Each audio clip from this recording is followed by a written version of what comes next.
accidentally happening to finding yourself in a random forest in the middle of nowhere and you're stranded and you're now getting back into your memory of doom scrolling in 2005 and seeing a bunch of random shirtless dudes making homes out of nothing but a knife? Me too! Well, then you probably need a bushcraft kit or just a survival kit. Today, I'm going to show you Mark's Guide to Bushcraft and how to make a bushcraft kit. So let's get to that.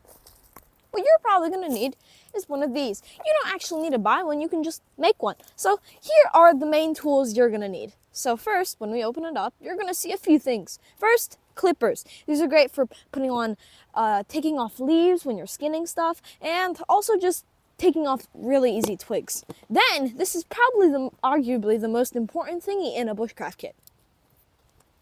A pocket knife. A pocket knife can be used for a variety of things like cutting, sawing. Sawing can be used for a variety of things. You can use it just to cut sticks, cut logs, or even small trees. But a pocket knife can also be used for something else.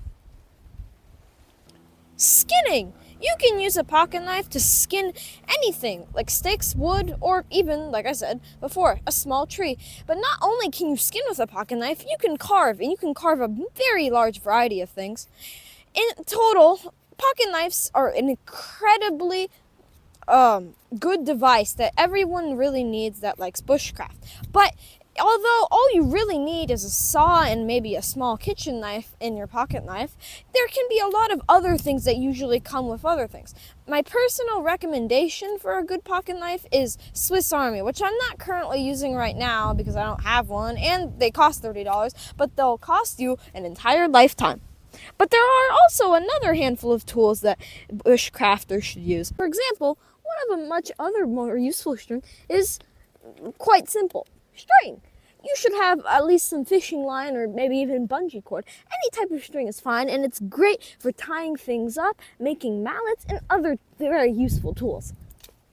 Pretty optional, but I like to also carry around a pen gadget. This can come with a leveling tool and maybe even some measuring tape. I also like to carry around a Sharpie, simply. You can also use it to mark things or even make some signs. It's all you really need. But now, it's time to go to the strategies of bushcraft and survival shelter building. Let's say if you're, for example, building a little fence to, I don't know, for example, a survival shelter, you're probably going to want to make a path so you can distinguish it from the rest of the landscape. Well, when you're making a path, if you want to distinguish it and make it not look like it's just a bunch of sticks, you want to start skinning something. Now, usually in this area, I like to skin sea grapes. Of course, I would just like to let everyone know that you can't not under any circumstance cut down mangroves. It is illegal, but some of the mangroves on the island of Shuru, the one I was just on earlier, are actually they're over 6 feet, meaning you can cut them down, but still I wouldn't recommend it because then you would have to be messing with the police. Anyway, back to the thing. When you're cutting this, it should look, when you finish cutting, it should look a little bit like this. But when you're starting to skin this thing, you're probably going to notice something. All that skin, if you stop early, it's going to start to bundle up here. And now if you skin for a long period of time, then you're going to get something that's called a feather stick. And don't just cut this off and let it float in the grass. This thingy, if you let it sit overnight, it dries up. And this is one of the best fire starters that you can get in a forest. Besides moss, but in a lot of areas in the US, you actually can't find that. For example, in Texas, Florida, or Louisiana. Up to the next thing. Let's say that fence we just made is gonna actually have to go into the ground. If you let it just put it down there, then it's gonna either blow away or something's probably gonna take it. This is where this Mr. Rock is gonna come in. Let's say we're gonna put the fence right here. Then you're gonna need 2 of these little guys. They're literally just little pieces of sticks that I cut down from this guy. So what you're gonna do is you're gonna get your pocket knife, which will be over here. And then you're gonna get out the little corkscrew thing.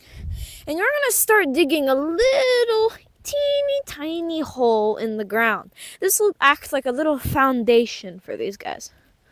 Once you finish putting the hole in the ground, clean your knife, put it back in the frame, and that's all you're going to really use it for in this thing. So, first, let's put in this guy.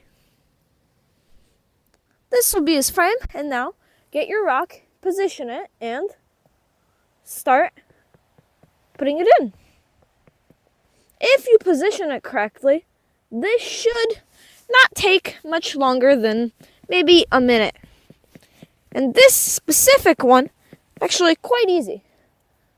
Anyway, we put in that guy, and now we have a little bit bigger of a rock.